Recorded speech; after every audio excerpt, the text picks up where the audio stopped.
और पूरी दुनिया इसमें क्यों अचंभे में है कि अरे बड़ा बुरा हो गया, बड़ा बुरा, क्या बुरा हो गया, इसमें चौंक क्यों रहे हो? ये लोग दोषी हैं? नहीं, वो दोषी होंगे बाद में। सबसे बड़ा पाखंडी और सबसे बड़ा दोषी।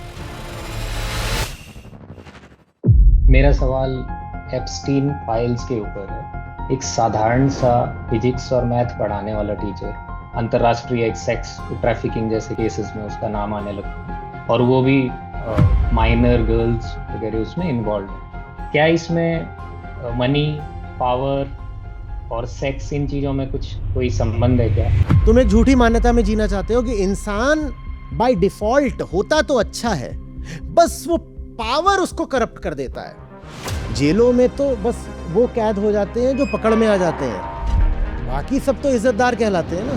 1.5 लाख 5 लाख तस्वीरें आ गई हैं और इतने लाख पन्नों के दस्तावेज सामने आ गए हैं, और ये हो गया। दुनिया भर की मीडिया लगी हुई है यही कवर करने में। बड़ा सेंसेशनल लग रहा है, ये सेंसेशनल लगना भी कहीं एंटरटेनमेंट तो नहीं। भले ही वो रेप एंड मर्डर केस हो, गूगल सर्च में स्पाइक आती है, गूगल इमेज सर्च में, गूगल वीडियो सर्च में लोग देखना चाहते हैं कि वो बलात्कार कैसे हुआ था। आज उन बड़े लोगों के नाम एप्स्टीन फाइल्स में आए हैं तो आप भौचक्के हो, और आज भी आप ही उनको पूज रहे हो। और इतना ही नहीं, जो आपका पूज्य होता है उसका नाम भले ही उस फाइल में आ गया हो तो भी आप अनदेखा कर रहे हो। ये तो जो आपके सामने आ रहा है वो सब सैनिटाइज्ड वर्जन है। बहुत सारा तो सामने आया भी नहीं है। और उसकी एक सहयोगी होती थी, वो तो अभी जिंदा है, वो तो न जाने कितने राज लिए बैठी होगी। पर्दाफाश किया जाए तो आर्थिक व्यवस्था, राजनीतिक व्यवस्था, शैक्षणिक व्यवस्था, धार्मिक व्यवस्था, तो दुनिया में जितनी व्यवस्थाएं चल रही हैं सब गिर जाएंगी।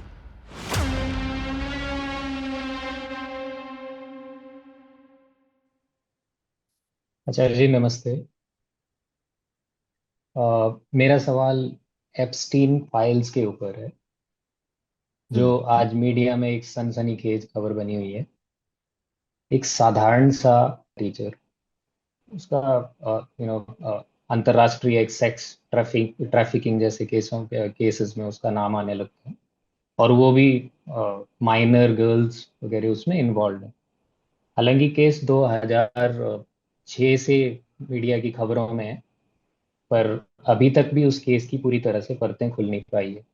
अभी जनवरी के लास्ट में डिपार्टमेंट ऑफ जस्टिस ने कुछ सार्वजनिक किए हैं कुछ उस केस से जुड़े हुए डॉक्यूमेंट। कोई 30 लाख के आसपास उन्होंने पेजेस जारी किए, 2,000 के आसपास कुछ वीडियोस हैं, और कोई 1,80,000 के आसपास कुछ फोटोग्राफ जारी किए हैं। इसमें जिन लोगों के नाम इसमें केस में जुड़े हुए आ रहे हैं, काफी रसूखदार नाम है। ये सब काफी सारी बातें मुझे पता है। सवाल क्या है? या कोई बहुत आनंद नहीं आ रहा ना ये सारी काली कहानी सुनने में, तो इसीलिए सवाल पर आई है। तो इसमें पॉलिटिशियंस हैं, सेलिब्रिटीज है, बहुत सारे स्पिरिचुअल टीचर्स के नाम आ रहे हैं। मेरा सवाल इसमें सर ये है कि क्या इसमें मनी, पावर और सेक्स, इन चीजों में कोई संबंध है क्या? जैसे एक कहावत भी है कि जिसके पास जरूरत से ज्यादा पैसा हो जाता है उसकी कहते हैं बुद्धि भ्रष्ट हो जाती है। क्या इसमें उस तरह का कोई वो आता है? आपसे जानना चाहता हूँ कि इस नहीं, ये तरह के। कहावत बेकार की है कि ज़रूरत से ज़्यादा पैसा हो जाता है तो बुद्धि भ्रष्ट हो जाती है। पैसा ज़रूरत से ज़्यादा हो, ज़रूरत बराबर हो, ज़रूरत से कम हो, बुद्धि अगर ईगो से चल रही है तो बुद्धि भ्रष्ट होगी ही, क्योंकि ईगो बाय डेफिनेशन भ्रष्ट होती है। पैसा आकर के ईगो को भ्रष्ट नहीं कर देता। ईगो के हाथ कम पैसा हो वो तो भी भ्रष्ट होगी। वो कहेगी मैं कम पैसा था, मैं इसलिए चोर हूं, पैसा इतना कम था इसलिए मैंने चोरी की। उसके पास ज्यादा पैसा हो तो कहेगी मेरे पास इतना पैसा है, मुझे कौन पकड़ सकता है, इसलिए मैंने चोरी की। तो वो भ्रष्ट होती ही होती है। आपने किन 3 चीजों में रिश्ता जोड़ा था? मनी, सेक्स और पावर। मनी, सेक्स और पावर। बिकॉज इसमें मनी जिस सेक्स, तरह के नाम आ रहे हैं वो ज्यादातर वैसे ही हैं, मतलब जिनके पास रिश्ता पैसा मनी भी है। सेक्स पावर में बाद में है। रिश्ता इन तीनों का उससे खोजो जो इन तीनों के ही केंद्र में है। अगर ये एक त्रिभुज के कोने हैं तो वो उस त्रिभुज का सेंटर है। ट्रायंगल का सरकम सेंटर है क्या? अहंकार। आप इन तीनों में रिश्ता खोज रहे हो कि मनी का रिलेशन सेक्स से है, सेक्स का रिलेशन पावर से है, पावर मनी से आता है। आप इस तरह का रिश्ता खोज रहे हो, और इस तरह का रिश्ता खोजने में जो असली चीज़ है आप उससे चूके जा रहे हो। असली चीज़ ये है कि इंसान वही जीव है जो हालिया ताज़ा ताज़ा जंगल से निकला है। भीतर उसके हर तरीके का अंधेरा और स्वार्थ बैठा हुआ है। उस अंधेरे के हाथ में अगर पैसा आएगा तो वो पैसे के माध्यम से लोगों का शोषण करेगा। उस अंधेरे के हाथ में अगर ताकत आएगी तो ताकत के माध्यम से लोगों का शोषण करेगा। शोषण तो वो करेगा ही करेगा, क्योंकि शोषण उसे करना था। अगर वो कोई नहीं कर रहा शोषण तो इसका मतलब ये नहीं अच्छा आदमी है, इसका मतलब बस ये है कि अभी उसको सामर्थ्य नहीं मिली है, ताकत नहीं आई है। जिसके भी हाथ में ताकत दे दोगे वो यही सब कुछ करेगा। मुझको तो ये नहीं समझ में आता कि आप इन चीज़ों को स्कैंडल क्यों मान रहे हो। स्कैंडल क्यों मान रहे हो? इसमें स्कैंडल क्या है? जो हो रहा है वो हर गली चौराहे नुक्कड़ मोहल्ले समाज घर के अंदर भी तो हो ही रहा है ना। पर जहां जितनी सामर्थ्य होती है उसी अनुपात में होता है। घर के अंदर जो ताकतवर होता है उसके पास बहुत ज्यादा ताकत होती ही नहीं, क्योंकि वो एक साधारण घर का साधारण आदमी है, तो वो अपनी ताकत के अनुसार शोषण कर लेता है।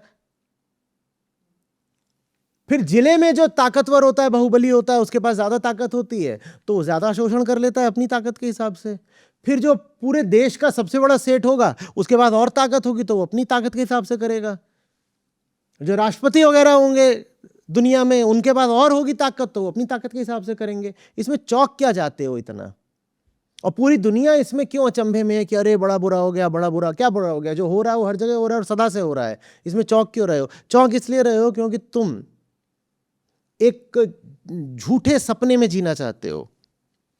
तुम एक झूठी मान्यता में जीना चाहते हो कि इंसान बाय डिफॉल्ट होता तो अच्छा है, बस वो पावर उसको करप्ट कर देता है। कहावत भी चलती है ना, power corrupts and absolute power corrupts absolutely. Power गंदी चीज है, पावर ने करप्ट कर दिया। नहीं, पावर ने इंसान को नहीं करप्ट कर दिया, इंसान पावर को करप्ट करता है। नहीं, मनी ने इंसान को नहीं करप्ट कर दिया, इंसान मनी को करप्ट करता है। नहीं, सेक्स ने इंसान को नहीं करप्ट कर दिया, इंसान सेक्स को करप्ट कर देता है। पर आप सारा दोष डाल दोगे व्यवस्थाओं पर, सारा दोष डाल दोगे कुछ लोगों पर। उन्हीं लोगों पर दोष डल भी रहा है। 50, 100, 200 लोगों के नाम आ गए हैं, अब दुनिया भर में उन पर छीछा लेदर हो रही है, जैसे कि बाकी सब दूध के धुले बैठे हो। सब कह रहे हो ये भी गंदा आदमी निकला, हो ये भी गंदा आदमी निकला, हो। और जो हो कर रहा है वो खुद कैसा आदमी है? तुझे भी उतनी पावर मिली होती तो उससे भी ज्यादा गंदा आदमी निकलता।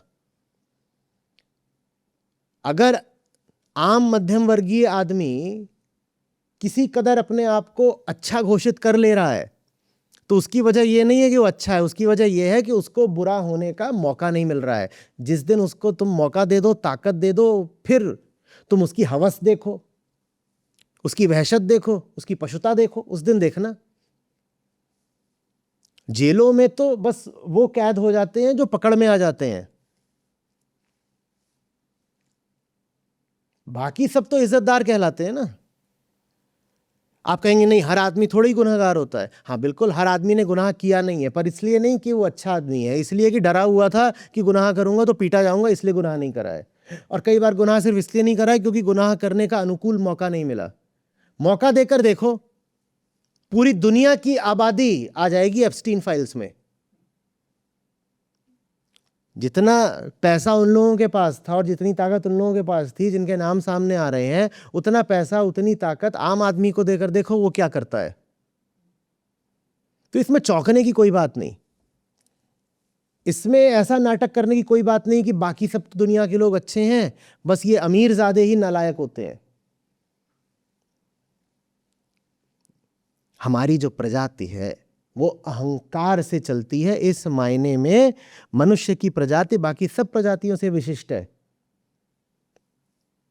बाकी सब प्रजातियां प्रकृति पर चलती हैं, प्रकृति पर। उनका अहंकार विकसित हुआ ही नहीं होता बहुत ज्यादा। आप नहीं कह पाओगे कि दो सांप हैं, एक अहंकारी सांप है और एक निरअहंकारी सांप है। उन दोनों का चाल चलन, प्रकृति, प्रक्रियाएं सब लगभग एक जैसी होंगी। उनके बाद अहंकार अगर है भी तो बिल्कुल एकदम राई बराबर उनके विकसित ही नहीं हुआ अहंकार, तो वो प्रकृति पर ही चलते रहते हैं। मनुष्य अकेली प्रजाति है जो अहंकार पर चलती है, इसीलिए बहुत बहुत घातक है। तुम्हें बड़ा अजीब लग रहा है कि अरे छोटे बच्चों के साथ क्या कर दिया। छोटे बच्चों के साथ तो हर घर में बुरा ही हो रहा है ना, तब बुरा नहीं लगता। अरे मार भी देते थे बलात्कार करने के बाद, और कुछ तस्वीरों में वीडियो में आ रहा है कि मांस खाया जा रहा है काट के। अरे जो आदमी जानवर को रोज काट काट के खा रहा है, 800 करोड़ की तुम्हारी दुनिया की आबादी, और 800 करोड़ से कई गुना जानवर रोज मारता है इंसान, रोज मारता है। तुम एक मेमने को देखो, एक मुर्गे को देखो, एक खरगोश को देखो, उसके मांस को देखो, बच्चे ऐसा नहीं है क्या? जब इंसान उनके मांस को फाड़ सकता है तो फिर छोटे बच्चों के मांस को भी फाड़ दिया ना। तुम कहोगे ये अतिशयोक्ति हो गई, तो अजीब बात है। आप मांसाहार और मोलेस्टेशन को, पीडोफिलिया को एक ही श्रेणी में रख रहे हैं। हाँ, मैं एक ही श्रेणी में रख रहा हूं, क्योंकि केंद्र एक ही है उस हिंसा का। जो अपने से कमजोर मिला उसको फाड़ दिया, मार दिया, खा लिया।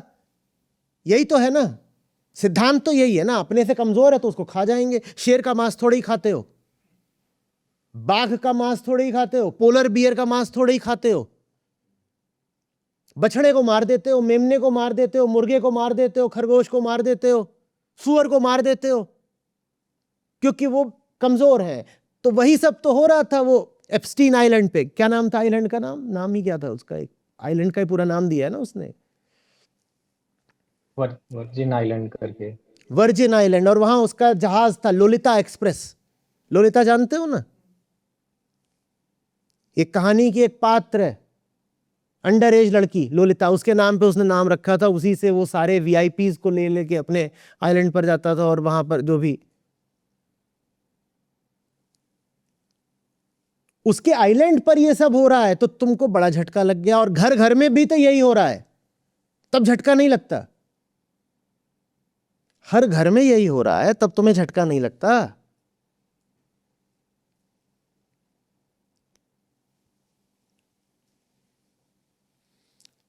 अंडर एज लड़की ही सबसे कम सुरक्षित मालूम है पूरी दुनिया में कहां होती है? अपने घर में। अपने घर में 14, 16, 17 साल की लड़कियों का मोलेस्टेशन हो रहा था। दुनिया भर में लड़कियां सबसे कम सुरक्षित अपने घर के अंदर होती हैं, पर आंकड़े सामने नहीं आने पाते, क्योंकि वो कैसे नाम ले लें अपने बाप का, भाई का, ताऊ का, मौसा के लड़के का, मौसा के लड़के के चचेरे भाई का, और खुद मौसा का। कितनों का नाम ले लड़कियां, तो आपको लगता है घर के अंदर सुरक्षित हैं। वो तो एप्स्टीन आइलैंड में उन बेचारियों के साथ बुरा हो गया। वहां वही हो रहा था जो घर घर में हो रहा है, और घर घर में नहीं हो रहा होता तो वहां भी नहीं हो रहा होता।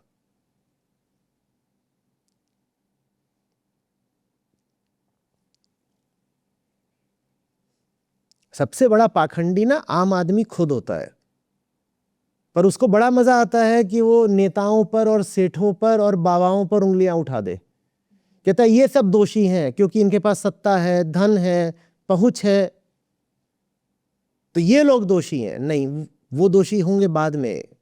सबसे बड़ा पाखंडी और सबसे बड़ा दोषी आम आदमी खुद है। आम आदमी दुनिया का ढंग का होता तो ये एप्स्टीन कांड में जितने गुनाह हुए हैं वो गुनाह होने नहीं पाते।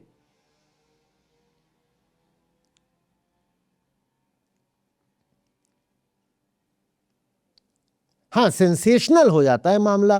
क्या आप बता रहे थे? 1.5 लाख 5 लाख तस्वीरें आ गई हैं, और इतने लाख पन्नों के दस्तावेज सामने आ गए हैं, और ये हो गया। बड़ा सेंसेशनल लगता है। दुनिया भर की मीडिया लगी हुई है यही कवर करने में। बड़ा सेंसेशनल लग रहा है। ये सेंसेशनल लगना भी कहीं एंटरटेनमेंट तो नहीं, कहीं ऐसा तो नहीं कि एप्स्टीन न्यूड्स की गूगल ट्रेंड्स में बिल्कुल स्पाइक आ गई हो? कहीं ऐसा तो नहीं? जब भी कभी कोई बड़ा रेप केस होता है, भले ही वो रेप एंड मर्डर केस हो, गूगल सर्च में स्पाइक आती है, गूगल इमेज सर्च में, गूगल वीडियो सर्च में लोग देखना चाहते हैं कि वो बलात्कार कैसे हुआ था। भले ही बलात्कार के बाद उसको मार दिया गया और लड़की को, पर लोग देखना चाहते हैं हुआ कैसे था, हुआ कैसे था। पता है उसकी मौत हो गई, पर मुझे वो सेंसेशनल रेप का वीडियो देखना है, लगभग पॉर्न की तरह इस्तेमाल करना है उसको। यह है आम आदमी। पर सजा मिलेगी सिर्फ बलात्कारी को। बलात्कारी को तो मिलनी ही चाहिए सजा। ये आम आदमी अपने आप को सफेद पोश कैसे घोषित कर देता है।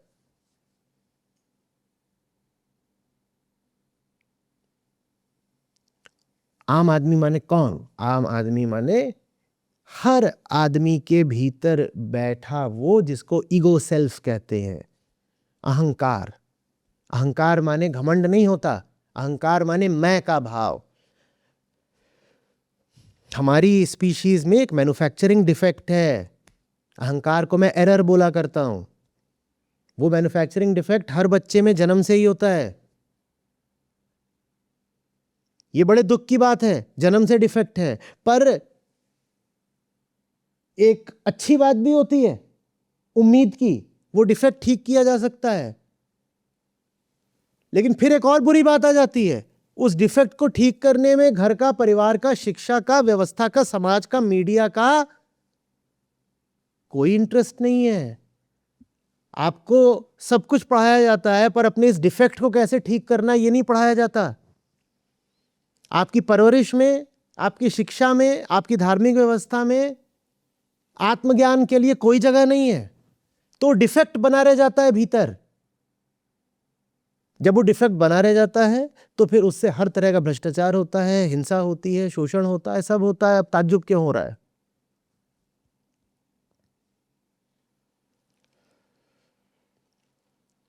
और सुनो, जब इतना गिना ही रहे थे, ये जितने लोगों के नाम इसमें आ रहे हैं, जानते हो वो कौन है? वो है जिनको पूजा है आपने। वो बड़े लोग कैसे हो गए? क्योंकि उनके सामने करोड़ों छोटे लोग झुके थे। इन करोड़ों छोटे लोगों ने झुक झुक के ही उनको बड़ा आदमी बनाया। आज उन बड़े लोगों के नाम एप्स्टीन फाइल्स में आए हैं तो आप भौचक्के हो। उनको बड़ा बनाया किसने है? और आज भी आप ही उनको पूज रहे हो। और इतना ही नहीं, जो आपका पूज्य होता है उसका नाम भले ही उस फाइल में आ गया हो तो भी आप अनदेखा कर रहे हो। पॉलिटिशियंस का नाम आया है, इतने पॉलिटिशियंस का नाम आया है, पर उन पॉलिटिशियंस के जितने फैन बॉयज हैं और उनके जो फॉलोअर्स हैं और उनके जो फैंस हैं, जो भक्त हैं, वो थोड़े ही बहुत जिज्ञासा कर रहे हैं कि ये मेरे आदर्श, ये मेरे महापुरुष, इनका नाम वहां कैसे आ गया।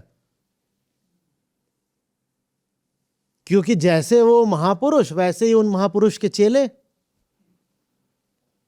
वो चेले इतने सड़े हुए हैं कि उन्होंने जो सबसे सड़ा हुआ था उसको ही अपना महापुरुष बना लिया।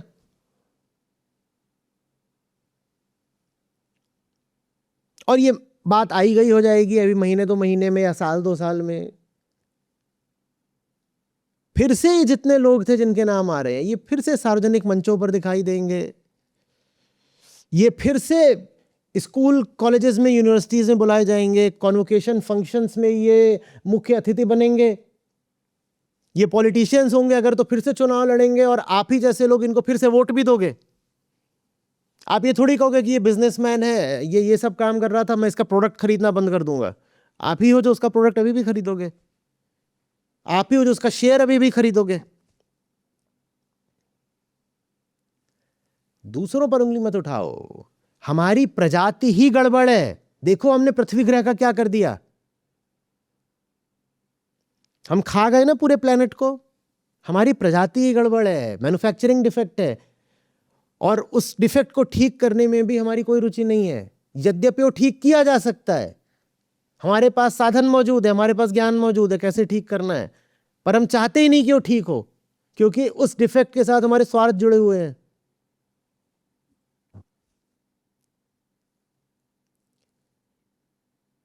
अभी जो सर आपने बात बोली कि इन लोगों का, मैं कुछ सोशल मीडिया पे या ऑनलाइन मीडिया में देख रहा था, तो इनकी जो पीआर एजेंसीज है कुछ कुछ बिजनेसमैन की, वो बहुत एक्टिव हो रखी हैं। तो तो उसके ऊपर कुछ कुछ खबरें आने लगी हैं कि हाँ हाँ, तुम्हें मालूम है एप्स्टीन जब मरा था 2019 में जेल में, अजीब बात, कोई भारत की जेल नहीं है, किसी अफ्रीका के पिछड़े हुए देश की बनाना रिपब्लिक की जेल नहीं है, कहाँ की जेल है? अमेरिका की। अमेरिका में भी न्यूयॉर्क की, न्यूयॉर्क की। कह रहे सीसीटीवी उस दिन डिसफंक्शनल हो गया तो पता नहीं चला कैसे मर गया। अच्छा तो गार्ड्स ने देखा, गार्ड्स का ध्यान इधर उधर था, कुछ सो रहे थे तो उन्होंने भी नहीं देखा कैसे मर गया। ये कोई आज का मसला नहीं है, ये एप्स्टीन का जो पूरा खेल है ये 20 साल पुराना है और बहुत लंबे समय तक उस पर मुकदमा चला। एक बार बरी हुआ, जब बरी भी हुआ तो भी बिल्कुल बिल्कुल जाहिर था कि वो स्ट्रेटेजिक एसेट है, इसलिए उसको बरी कराया गया है। बरी माने BURY नहीं, बरी, रिहा। बहुत साफ था कि जुडिशरी, न्यायपालिका पर दबाव डाल करके उसको छुड़वाया गया था। फिर खैर दोबारा वो अरेस्ट हो गया। जब दोबारा अरेस्ट हुआ तो जेल में ही उसकी बिल्कुल एकदम मौत हो गई। किसने उसको मरवाया, खोजबीन करने की भी क्या बहुत जरूरत है। दुख की बात यह है कि हम सब जानते हैं किसने मरवाया, उसके बाद भी जिन्होंने मरवाया हम उन्हीं के आशिक बने बैठे हैं। तो बताओ इसमें दोष किसको दें? तुम रसूखदार रसूखदार कर रहे थे, सत्तासीन लोग, बलशाली लोग, उनको दोष दें या आम आदमी को दोष दें?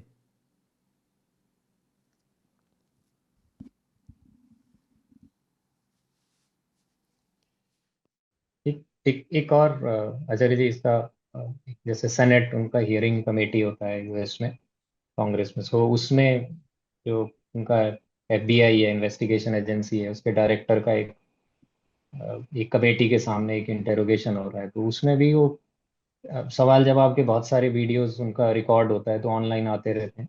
तो उसमें भी वो जो कन्वर्सेशन देखते हैं तो ऐसा लगता है जैसे दो पॉलिटिकल ओपोनेंट्स हैं, वो एक दूसरे पे बैठ के चीटाकसी कर रहे हैं। उसमें भी जो उसका केस से जुड़े हुए जो सवाल हैं, जो तथ्य हैं, उसके ऊपर डिस्कशन नहीं हो रहा अभी। FBI डायरेक्टर उनके ऊपर छीटाकशी कर रहा है जैसे वो पॉलिटिकल एक स्पीक अथॉरिटी है और एक पॉलिटिकल एंटिटी की तरह बात कर रहा है। ये सब बहानेबाजी है।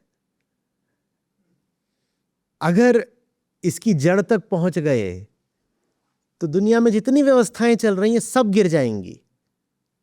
आर्थिक व्यवस्था, राजनीतिक व्यवस्था, शैक्षणिक व्यवस्था, पारिवारिक व्यवस्था, धार्मिक व्यवस्था, सब गिर जाएंगे। कोई इसकी जड़ तक पहुंचना नहीं चाहेगा, कोई किसी बात की जड़ तक नहीं पहुंचना चाहता। आप एक छोटी से छोटी बात की अगर सचमुच जड़ तक पहुंच जाओ तो इस दुनिया में जितनी व्यवस्थाएं चल रही हैं ना, सब गिर जाएंगी। क्योंकि सारी व्यवस्थाएं हमारे उसी डिफेक्ट की बुनियाद पर खड़ी हैं, अहंकार, द ईगो सेल्फ। यहां की एक भी व्यवस्था ऐसी नहीं है जो मनुष्य के कल्याण के लिए हो। वो बनी ही है मनुष्य को झांसा देने के लिए और स्वयं मनुष्य द्वारा ही बनाई गई है, माने स्वयं को ही झांसा देने के लिए। घुसोगे अभी तो ये तो जो आपके सामने आ रहा है वो सब क्यूरेटेड सैनिटाइज्ड वर्जन है। बहुत सारा तो सामने आया भी नहीं है। और उसकी एक सहयोगी होती थी, कुछ नाम है उसका, वो तो अभी जिंदा है, वो जेल में है। मैक्सवेल कर। हाँ, वो तो न जाने कितने राज लिए बैठी होगी। अगर सचमुच पर्दाफाश किया जाए तो पता नहीं क्या क्या सामने आ सकता है। पर वो सब सामने अगर आ गया तो ये दुनिया वैसी बचेगी नहीं जैसी ये है। आप कहाँ जाके मुंह छुपाओगे? इस हम्माम में सब नंगे हैं, कोई नहीं बचेगा। और अंततः बात आम आदमी पर आएगी। तुम खुद को ही कैसे मुंह दिखाओगे कि मैं आज तक किसको भगवान बनाकर पूछता रहा, ये आदमी तो ऐसा।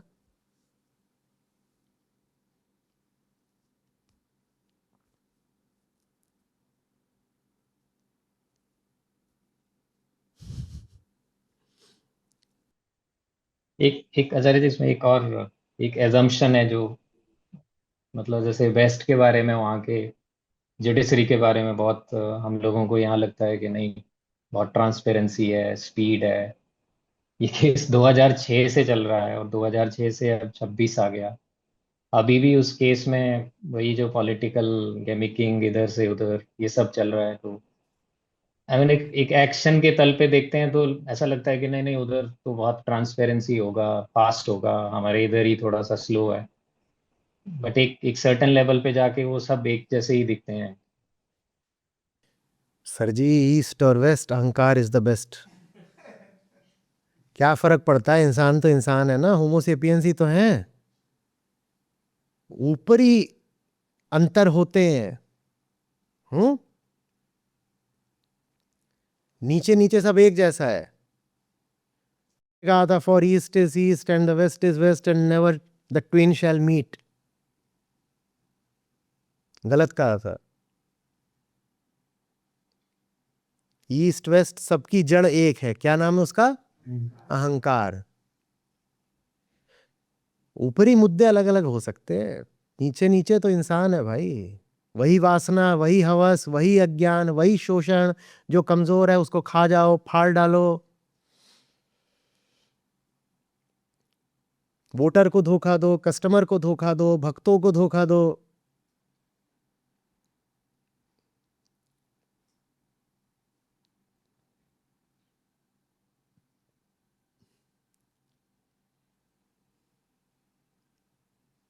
अच्छा ये बताओ, ये जो आउटरेज चल रही है सारी, ठीक है, अब कोई है जो जा करके, कोई मान लो इंडस्ट्रियलिस्ट है, बड़ा वाला कैपिटलिस्ट है, बहुत सारे उनके नाम आए हैं ना, और वहां ट्विटर पे जाकर उनको खूब गाली वाली दे रहा है, ये कर रहा है, वो कर रहा है, मिल जाए तो मार दूंगा, इतने गंदे लोग, छी छी छी। और तभी उसको एक फोन आए, मैं XYZ कंपनी के HR डिपार्टमेंट से बोल रही हूं, और XYZ कंपनी किसकी है? उसी की है, जो बच्चों और कम उम्र की लड़कियों को फाड़ता पकड़ा गया है। उसी की कंपनी के HR से फोन आया कि मैं आपको फोन कर रही हूं, और आप जितनी सैलरी पर काम कर रहे हैं उससे 10% हाइक दूंगी। यही कूदता फांदता पहुंच जाएगा, बस वो 10% हाइक के लिए। 100 रुपए में बिकता है आदमी भाई। दुनिया भर में देखते नहीं हो क्या चल रहा है? इंसान, जमीर, वोट, आशिकी, सबकी खरीद फरोख्त। तो ये आउटरेज भी बस इसीलिए है कि अपना कोई स्वार्थ अभी फंसा नहीं हुआ है। जैसे ही 10% की हाइक मिलेगी, वैसे ही सब बदल जाएगा, वैसे ही कहना शुरू कर दोगे, पर इंसान तो गलतियों का पुतला होता है। गलतियां किससे नहीं होती? क्षमा ही परम धर्म है। और यह भी तो देखना चाहिए कि उस महामानव सेठ ने कितने लोगों को रोजगार दे रखा है। क्या हम इस बात की बिल्कुल कदर नहीं करेंगे कि वो एक महान एम्प्लॉयमेंट जनरेटर है? क्या हम इस बात की बिल्कुल कदर नहीं करेंगे कि इतने सारे देशों को उन्हीं राष्ट्रपतियों और प्रधानमंत्रियों ने तो चला रखा है, जिन सब की करतूतें अभी सामने आ रही हैं? अगर ये सब महामानव न होते, राष्ट्रों के अध्यक्ष, तो वो राष्ट्र कब के बिखर गए होते। अतः इनकी ये छोटी मोटी मानवीय भूलें हमें माफ कर देनी चाहिए। लाना बेटा, 10% की हाइक देना।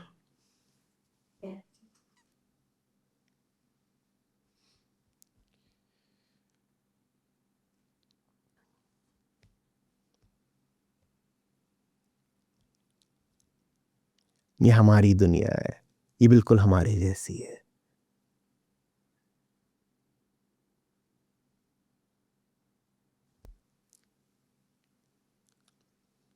शहरों की सड़कों पर ना सुबह सुबह वो गाड़ियां निकलती हैं जिनमें छोटे छोटे पिंजड़ों में मुर्गे कैद रहते हैं। ये हमारी सभ्यता और संस्कृति है।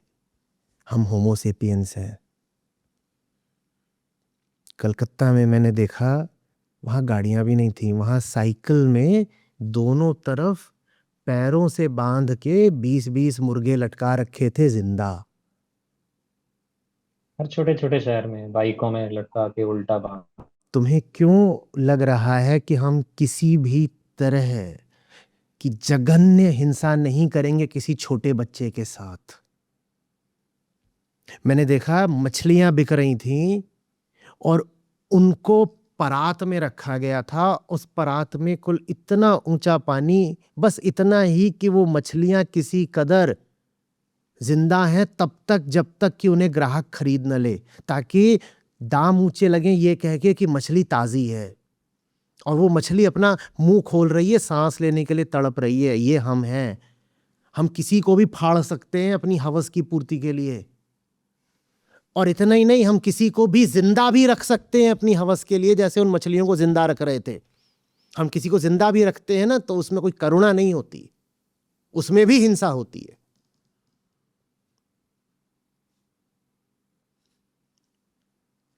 लड़कियों को लेकर के अचानक पूरी दुनिया में बड़ी संवेदनशीलता आ गई है। अरे छोटी छोटी बच्चियां, पूरी दुनिया संवेदनशीलता दिखाई तो समझ में आता है। भारत, हिंदुस्तान, हम लड़कियों को लेकर संवेदनशीलता दिखा रहे हैं। पाखंड। अभी होगी जनगणना, 3, 4 कि 5 करोड़ लड़कियां गायब निकलेंगी आबादी में से। भारतीय बच्चियां कहां गई वो? और हम भारतीय आउटरीच दिखा रहे हैं कि हम बड़े सेंसिटिव हो गए, हमें बड़ा बुरा लग गया। अरे हम इतने संवेदनशील लोग हैं लड़कियों को लेकर के। भ्रूण हत्या समझते हो? फीटिसाइड, इन्फेंटिसाइड समझते हो? इतनी सी होती है वो, अभी पैदा हुई है, उसके मुंह में नमक का ढेला डाल देते हैं, वही मर जाती है। ताजा ताजा अबॉर्टेड फीटस देखा है? बहुत सारे छोटे शहरों में, कस्बों में अस्पताल होते हैं, उनके पीछे चले जाओ, वहां पर कचड़े के डब्बे में मिलेंगे। और कोई बात नहीं करना चाहता। बड़े बड़े शब्द हम ले आते हैं, धर्म, सभ्यता, संस्कृति, परंपरा।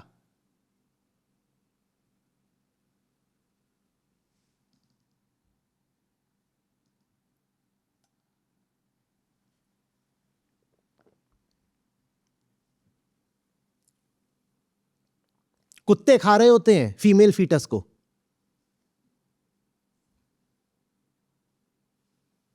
Stray dogs. ऐसे ही नहीं 3, 4, 5 करोड़ लड़कियां गायब हैं।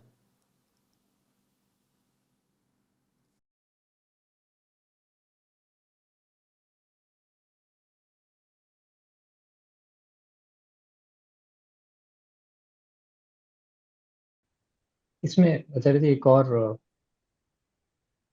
एंगल है, जो थोड़ा सा, जो नेता बोल लो या कैपिटलिस्ट बोल लो या ज्यादा पावर वाले लोग बोल लो, एक आम आदमी, मतलब एक तल पे जैसे आपने बताया, जैसा आम आदमी है वैसे ही वो है, वो क्लियर दिख रहा है। पर एक तरफ जैसे किसी आम आदमी से कोई छोटा सा भी अपराध हो जाता है, तो उसको जिस तरह से भारत की बात थोड़ी सी अलग है एक्चुअली, थोड़ा वेस्ट की अगर बात करें, तो वहाँ जिस तरह का जो भी उनका, वहाँ के जुडिशरी का जो एक एक्सप्रेशन आता है कि नहीं नहीं बहुत जल्दी होता है, ट्रांसपेरेंटली होता है, तो वहाँ जो आम आदमी है उसके ऊपर जो कोर्ट है, कचहरी है, वो शायद यही केस अगर किसी आम आदमी के थ्रू का होता, तो इसका आज तो उसका मतलब 10 साल 20 साल हो गए, तो पता नहीं क्या होता।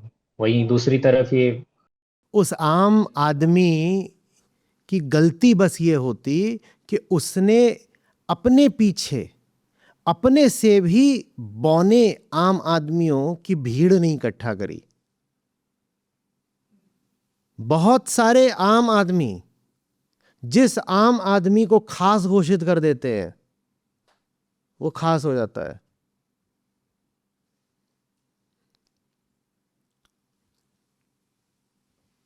बहुत सारे अपराधी जिस महाअपराधी को अपना आदर्श बना लेते हैं,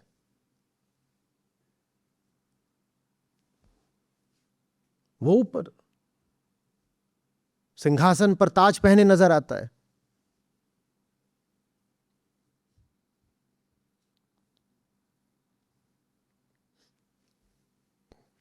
कोई पकड़ा जाता है ना, तो सिर्फ इसलिए नहीं कि दोषी है, बल्कि इसलिए भी कि अशक्त है। और उसके पकड़े जाने में ज्यादा योगदान उसके दोषी होने का नहीं होता, उसके कमजोर होने का होता है। कारण आंतरिक है। अहंकार सिर्फ ताकत की भाषा समझता है। दो ही देखो भीतरी केंद्र होते हैं, या तो सत्य का केंद्र जिसको प्रेम का केंद्र भी बोलते हैं, कि मैं प्रेम के चलाए चलता हूं। अहंकार प्रेम नहीं जानता, और सच से तो उसकी जान सूखती है। और दूसरा केंद्र होता है भीतरी ताकत का, कि जो मुझसे ज्यादा ताकतवर होगा उसके आगे झुकूंगा, और जो मुझसे कम ताकत का होगा उसको झुकाऊंगा। अहंकार वही केंद्र जानता है, बस ताकत का।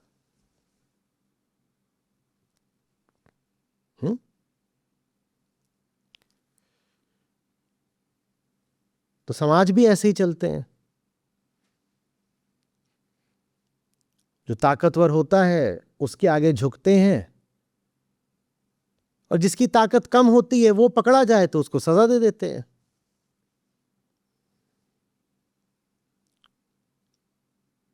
जेल में जितने बंद हैं उन्होंने कई तरह के अलग अलग अपराध करे होंगे तभी बंद हैं, पर एक अपराध उन सब का साझा है जो उनमें से एक एक ने करा है।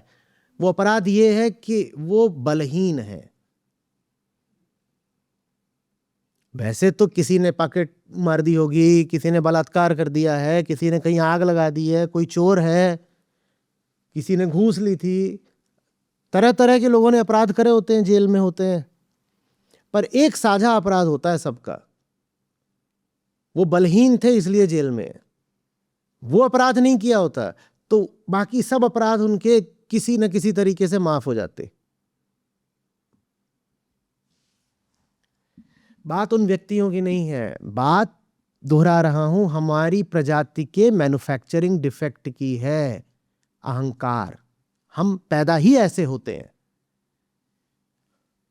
उसी डिफेक्ट को ठीक करने के लिए जो होता है उसको बोलते हैं अध्यात्म, आत्मज्ञान। लेकिन जो डिफेक्टेड है, डिफेक्ट उसकी जान है। इसीलिए वो सारे अपने समाज और अपनी व्यवस्थाएं और अपने संस्थान ऐसे बनाता है कि इस डिफेक्ट को ठीक ना होने दिया जाए। आपको स्कूल कॉलेज में सब पढ़ाया जाता है, पर क्या आपके बारे में पढ़ाया जाता है? आत्मज्ञान जैसी कोई चीज़ नहीं। मैं कौन हूँ, मेरी भावनाएं कहाँ से आती हैं, मेरे विचार कहाँ से आ गए, मैं फलानी विचारधारा कैसे मानने लग गया, मेरे भीतर फलाने तरह की बिलीफ मान्यता कहाँ से आ गई। इन बातों पर ना तो परिवार में चर्चा होती, ना स्कूल में, कॉलेज में, कहीं कोई पाठ्यक्रम नहीं है इनका। मीडिया में कभी कोई बात नहीं उठनी है। और यही वो बातें हैं जिनसे वो डिफेक्ट ठीक करा जा सकता है, पर वो डिफेक्ट हम ठीक होने नहीं देंगे। ये सब जो हो रहा है ये चलता रहेगा।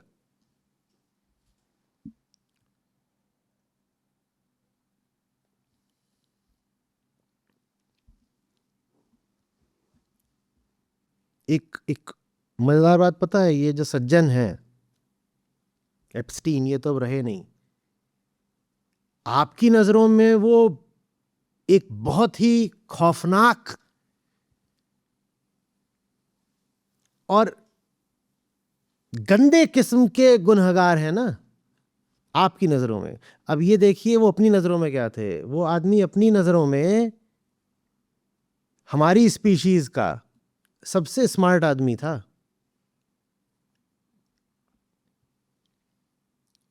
वो एक तरह की रैंच तैयार कर रहा था जिसमें वो दुनिया भर से सैकड़ों औरतों को लाने वाला था और उन्हें इंसेमिनेट करने वाला था, क्योंकि उसको पूरा भरोसा था कि उसका डीएनए बहुत खास है। तो वो चाहता था कि दुनिया भर की जो सबसे खास किस्म की औरतें हों, शरीर से हष्ट-पुष्ट, हट्टी-कट्टी और सुंदर दिखने वाली, उनको लेके आऊँगा और उनको यहाँ फर्टिलाइज करूँगा और उनसे बच्चे पैदा होंगे और उनको यहाँ रेज करूँगा, और इससे इस दुनिया को बहुत बेहतर किस्म की एक नई आबादी मिलेगी।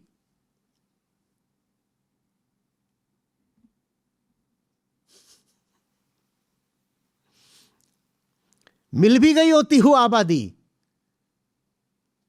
पकड़ा नहीं गया होता तो, पकड़ा नहीं गया होता तो कोई बड़ी बात नहीं कि यही आदमी 10-20 साल बाद एक नई मानवता का पितामह कहलाता,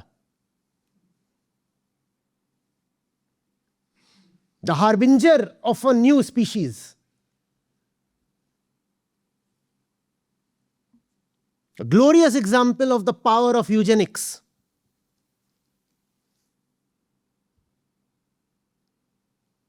वो तो धर लिया गया, उसके बाद उससे भी बड़े बड़े दानव थे, उन्होंने उसकी हत्या भी करवा दी, तो वो बेचारे का इंसेमिनेशन प्रोजेक्ट पूरा नहीं हुआ।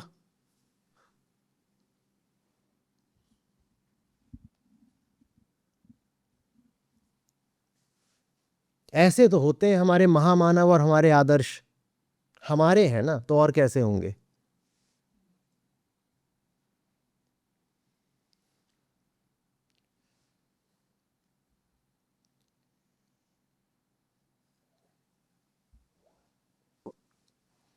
आज भी आपके बहुत सारे रोल मॉडल्स हैं जो दर्जनों बच्चे पैदा कर रहे हैं यही बोल के कि मेरा डीएनए खास है, मैं तो पृथ्वी पर एहसान कर रहा हूं इतने बच्चे पैदा करके, मैं तो ह्यूमन स्पीशीज को एक बेहतर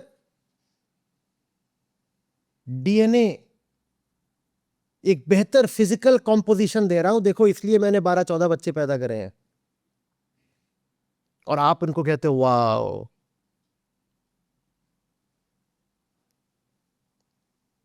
my hero, my Lord.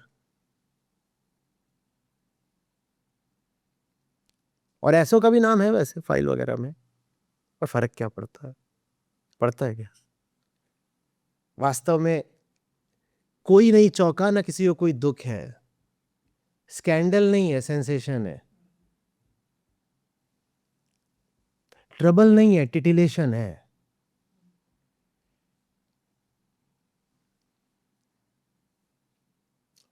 Photos videos circulate होंगे, बहुत मजा आ रहा होगा लोगों को।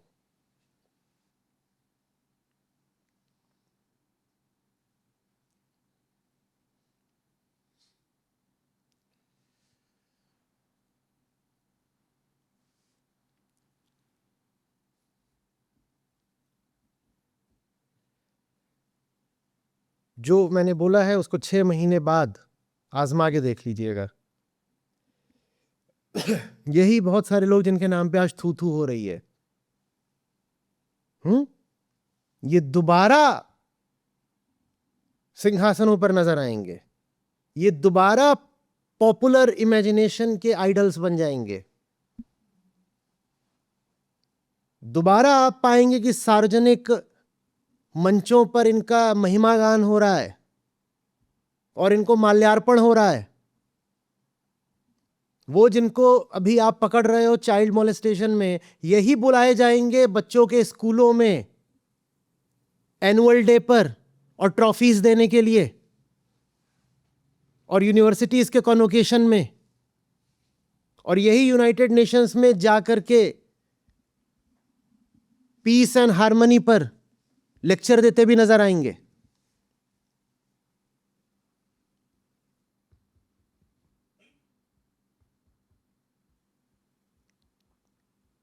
और आम आदमी क्या कर रहा होगा? तालियां बजा रहा होगा, क्योंकि वो सब ना आम आदमी के ही प्रतिनिधि हैं, वो हम ही हैं, हम इसीलिए उनके लिए ताली बजाते हैं।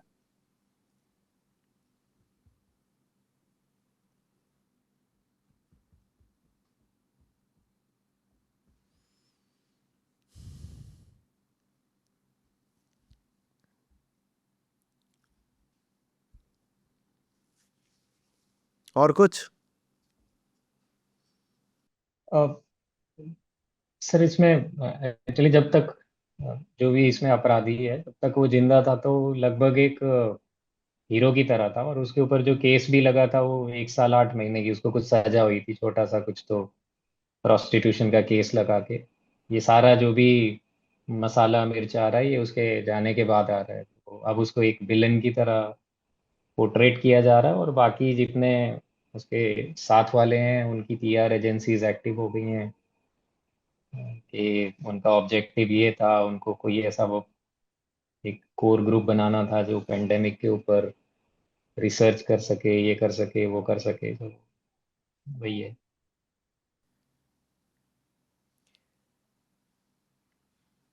15 सालों से ना, खासकर जब जवान लोगों के सामने होता था, बोलता था कि तुम जिनके जैसा बनना चाहते हो, तुम्हें पता भी है वो कैसे हैं, तुम्हें बस उनकी वही छवि दिखाई देती है जो कैमरे के सामने की होती है, जो उनकी पीआर टीम द्वारा क्यूरेटेड होती है। तुम्हें कैसे पता उनकी निजी जिंदगी में क्या चल रहा है? ये चल रहा है। और ये अपवाद नहीं है, ये 150 जो नाम सामने आ गए हैं, सिर्फ यही ऐसे हों ऐसा नहीं है, सब ऐसे हैं, क्योंकि आम आदमी ही ऐसा है। ज्यादातर जो इसमें बात है वो सेक्सुअल क्राइम्स की है। जब जिंदगी में और कुछ नहीं होता तो वासना तो भरपूर होती ही है ना। आप दुनिया को भले बता लो कि मैंने पैसा बहुत इकट्ठा कर लिया, मैंने पावर बहुत इकट्ठा कर लिया, तो मेरी जिंदगी सफल हो गई है, मैं तो देश को समर्पित हूँ, मैं तो राष्ट्र के उत्थान के लिए ये अपना कॉर्पोरेट एम्पायर चला रहा हूँ, कुछ भी है दुनिया को बता लो आप, भीतर ही भीतर तो आप जानते हो कि जिंदगी बेरौनक है। भीतर ही भीतर तो आप हो गोरिल्ला ही पुराने, तो वासना भभकती है। इसमें ताज्जुब क्या है? जब वासना भभकती है तो फिर आप जाकर के हाई क्लास प्रोस्टिट्यूशन करते हो गए आप कोई भी पॉलिटिशियन हो गए, आप बिजनेसमैन हो, आप स्पिरिचुअल लीडर हो, ट्रांसेंडेंटल अवेयरनेस और प्योर कॉन्शियसनेस की बात करते हो, पर भीतर ही भीतर तो कुत्ते ही भौंक रहे हैं ना, गोरिल्ला लटक रहा है। तो वही करोगे जो झुग्गी झोपड़ी का कोई आदमी करता है। हाँ, वो जो झुग्गी झोपड़ी में है, स्लम वाला, वो थोड़ा भोंदू किस्म का है, तो वो तो कुछ जानता भी नहीं, उसको तो प्रोटेक्शन इस्तेमाल करना भी नहीं आता, तो उसको तो बच्चे हो जाते हैं 8-10, फिर कहते हो हौसी है, 10 बच्चे पैदा करके बैठा है। ये शातिर होते हैं, इनको सब पता है क्या करना है। खैर, इन्हें भी इतना नहीं पता। निकल के तो ये आ रहा है कि ये सब बीमारियां लगवा बैठे थे सेक्सुअली ट्रांसमिटेड, और खुद को ही नहीं लगवा ली, वापस गए तो अपनी बीवी को लगा दी, और उसके बाद अब पकड़े भी इसलिए गए क्योंकि बीवी के लिए दवाइयां मंगवाई कि can you give me something to take care of the consequences. बीवी भग गई, उसको दिए खूब सारे पैसे कि मुंह बंद रखना, बताना नहीं कि तुझे ये सेक्सुअल बीमारी लगी कैसे। पति से लगी तो पति को कहां से लगी? खैर, जो भी बीमारी लगी, पर वो बच्चे नहीं पैदा करेंगे। गरीब आदमी भी उतना ही हवसी होता है, उसकी हवस दिख जाती है 6 बच्चे 8 बच्चे में, शातिर लोगों की सामने नहीं आती।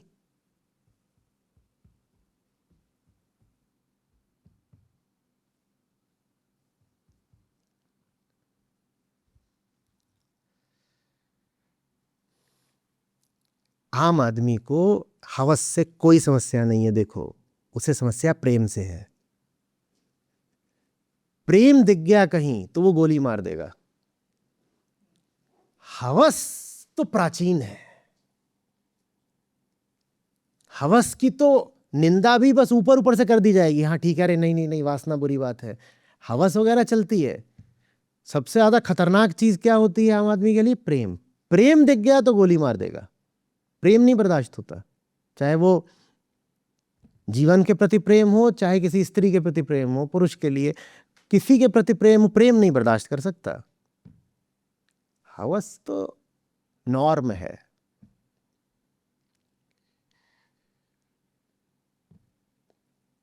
हाँ, हवस को जस्टिफाई करने के लिए नाम किसका दे देगा? प्रेम का। और जहां सचमुच प्रेम होगा, उसको कलंकित करने के लिए, मेलाइन करने के लिए क्या नाम दे देगा? हवस। कुछ इल्जाम लगा के ही तो गोली मारोगे। तो जहां सचमुच प्रेम हो उसको बोल दो ये तो हवस है।